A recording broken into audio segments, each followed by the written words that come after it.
আপনি কি জানেন যে বাজার থেকে আপনি যে বরফ কিনে থাকেন তা নোংরা ড্রেনের পানি দিয়ে তৈরি? যদি এটি কারখানায় প্রস্তুত করা হয় তাহলেও? আসুন জেনে নেওয়া যাক এর বিস্তারিত। বরফ তৈরি করতে প্রথমে নোংরা পানিতে লবণ মেশানো হয়। এই জল ঠান্ডা করার জন্য এ ধরনের পাইপ থেকে ঠান্ডা গ্যাস নির্গত হয় এবং আরও এগিয়ে এটি বাঁকা কুণ্ডলীর মধ্য দিয়ে যায়। এই কয়েলের সাহায্যে এই নোংরা জল ক্রমাগত ঠান্ডা করা হয় এবং তারপর এর ভেতরে ইস্পাতের সত্যগুলো পরিষ্কার করা হয়। এরপর পাইপের মাধ্যমে পরিষ্কার বায়ুযুক্ত জল এই ছাঁচগুলিতে পূরণ করা হয়, যা কিছু সময় পরে তাদের ভিতরে জমে এটি বরফে পরিণত হয়। কিন্তু নোংরা পানি শুধুমাত্র বাইরে থেকে জমাট বাঁধার জন্য ব্যবহার করা হয় এবং বরফ পরিষ্কার পানি আকারে ব্যবহার করা হয়। বরফ জমে যাওয়ার পর এই ছাঁচগুলিকে নোংরা জল থেকে এমনভাবে বের করা হয় যাতে সেগুলো সরানো সম্ভব। এগুলো উত্তোলনের জন্য এই ধরনের একটি ক্রেন স্থাপন করা হয়েছে। এবারে বরফ বের না হওয়া পর্যন্ত তাদের উপর স্বাভাবিক জল ঢেলে দেওয়া হয়। দেখুন, যখন একটি জাহাজ ঠান্ডা অঞ্চলে চলে তখন তার উপর বরফ তৈরি হয়, তাই একে ভেঙে গেছে বলা হয়। কিন্তু আপনি নিশ্চয়ই ভাবছেন যে জাহাজ বরফে থাকার কারণে মানুষ বেশি ঠান্ডা অনুভব করে এবং তারা এটাকে এভাবে রেখে দিতে পারে।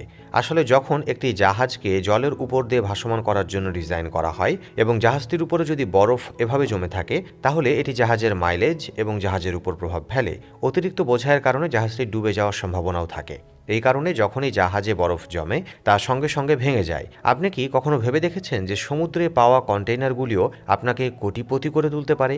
আর যখনই মানুষ সমুদ্রে কন্টেইনার খুঁজে পায় তারা তৎক্ষণাৎ সেগুলো তীরে এনে বেঁধে ফেলে। কিছুদিন আগে গুজরাটে আঘাত হানা ঝড় থামার পর সমুদ্র তীরে একটা বিশাল ঝড় বয়ে যায়। সেখানে একটি কন্টেইনার পাওয়া গেছে যা খোলার পর লাইফ বোট এবং পাসপোর্টের মতো জিনিস ছিল। আরও অনেক আইফোনের মতো দামি জিনিসও সেখানে পাওয়া যায়। শিপিং যদি জিনিসপত্র পড়ে যায় তারা তা ফেরত নিতে আসে না।